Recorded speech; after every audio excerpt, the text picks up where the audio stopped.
Hey folks, welcome back to Gaming Garbage, where we take a look at games, chat about the gaming news in the industry, and of course stream for fun when I can, which is not lately. But I wanted to do an update on actually Stop Killing Games initiative, because we did get some other word, and there is definitely some shady stuff going on, but we're actually making some pretty good progress. But we also have one big major setback, which I wish to talk about. So the European Commission today recognized that Stop Killing Games initiative and delivered a formal response. Quote, the Commission considers that at this stage it is not proposed a legal obligation to keep video games playable after they stop being provided commercially. This is due also to existing intellectual property rights under EU copyright law. Rights holders enjoy exclusive rights over their creations. In addition to copyright, other intellectual property rights may also be relevant as they may protect different visual and technological aspects of a video game.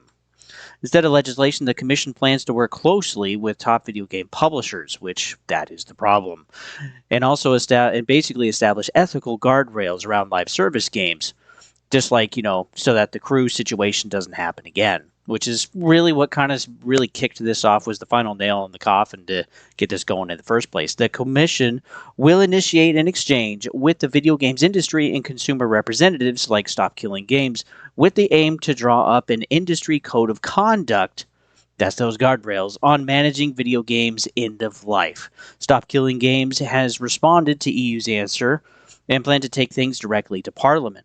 Quote, the decision is not unexpected, but we are prepared. Hence, we're pushing forward with European Parliament amending Stop Killing Games to Digital Fairness Act. So again, they were already expecting this. Probably most of us already were. But yeah, they are playing dirty, and there is a lot of money in this. I mean, we're almost $200 billion a year, and most of that is through microtransactions. Let's be real. So there's a ton of that. I gotta say too, like, if we really don't have true accountability, guardrails aren't going to matter. And even if there is a sit down between video games industry and consumer representatives, they've already been shady already. I mean, EA, Ubisoft, PlayStation, Xbox, Take-Two, Gearbox, you name it. I mean, even reading like Gearbox's new EULA agreement with all of the private information that they want and everything of yours and having it out there, it's just insane. And then too, all of the how everything is online now, even like single player games, which is just utterly ridiculous. But yeah, this is just addressing this for now. But yeah, of course they're playing dirty. Something I did want to mention is that even though there was 1.3 million almost verified signatures out of almost 1.5 signatures for the petition in Europe, well, good grief, they're just not listening to that. Which is so frustrating. Now, to be fair, the Commission cannot actually initiate legislation. That is for the other body of the EU, which would be the legislature, of course. But, the Commission is a regulating body to try to make sure that things are fair. But they could put something in place to ultimately say, hey, legislation needs to be made for this, and then it would actually do that going forward. I did also want to say, too, that Stop Killing Games, an advocacy group which first claimed its prominence in the wake of Ubisoft's shuttering of The Crew, has now released an open letter making several allegations of inappropriate behavior by Video Games Europe, which is a lobby group, and the European Commission, which is set to answer Stop Killing Games European initiative, which we just read, on the issue in just 2 weeks. The headline claimed that Video Games Europe organized an invite-only meeting with the Commission that included Ubisoft's CEO Yves Guillemot, but no representative of Stop Killing Games. This creates a situation in which the Commission is positioned to hear only one side of the claim without a fair opportunity for the consumer advocacy group. Which, yeah, I totally agree. I mean, it's incredibly shady. The letter also compares the legislative response that they received in the United States in comparison to Europe, noting that in less time, the California legislature, which is amazing, it's California, if you live here, you know, has already moved forward in the process and entered into discussions and deliberations on solutions which Stop Killing Games has yet to see from the European Commission. Also notes that their initial hopes that the Commission would operate within the upcoming Digital Fairness Act, but work on that is now proceeding separately due to the insufficient progress with the ECI. So yeah, this is going to be extremely interesting going forward. But yeah, so we're not necessarily done. And even though the Commission was a few days after this video, I want him to actually speak for himself. But I said earlier the Commission's decision doesn't really matter. Why is that? Well, if the Commission decides something needs to be done, great. They can introduce legislation at EU Parliament. Normally, that's a necessary step, since EU Parliament ironically cannot introduce legislation, only amend it. But it just so happens there is existing legislation, the Digital Fairness Act, which coincidentally is an ideal fit for our issue. It's for digital issues with insufficient enforcement, legal uncertainty, risk of regulatory fragmentation across member states, and lack of incentives for businesses to aim for a higher standard. That describes our issue of game destruction all over.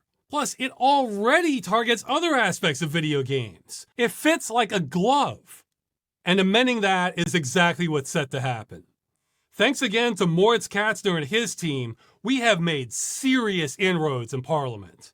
Just recently, we've even had an inquiry call on legislative action to the Commission, signed by 45 members of European Parliament. And collectively, we have majority support on this issue. This means we're in a position to pass legislation on this, even without the Commission's blessing. So the message from all this is don't be discouraged by what the Commission decides on the 16th.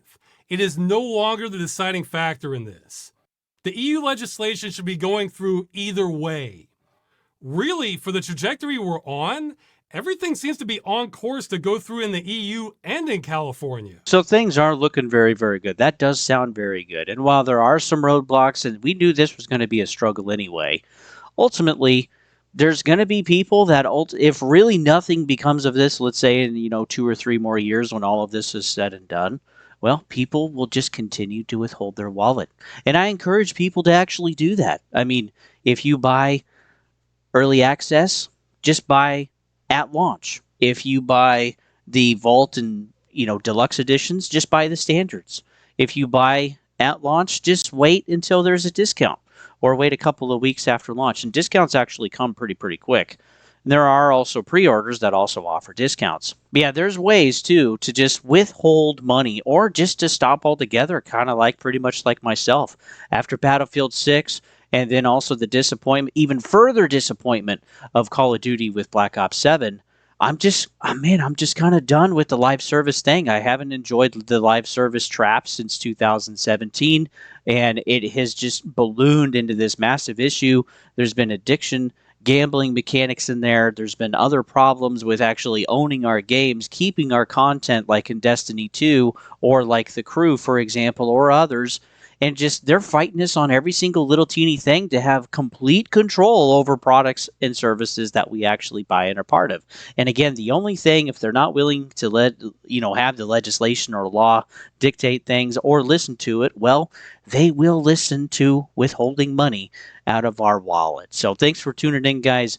I will keep up to this every so often. We'll see what happens over the next several years, and I'll be sure to talk about it here. But if I earned the video, go ahead and like and sub all that stuff, and also share. But ultimately, what do you guys think? Are you hopeful? I'm somewhat hopeful, to be honest, because yeah, I honestly want games to be games again. I don't want them to be some kind of corporate snake salesman to just get more money from us ultimately at the end of the day. So with that, folks, thanks for tuning in, and I'll see you guys on the next one.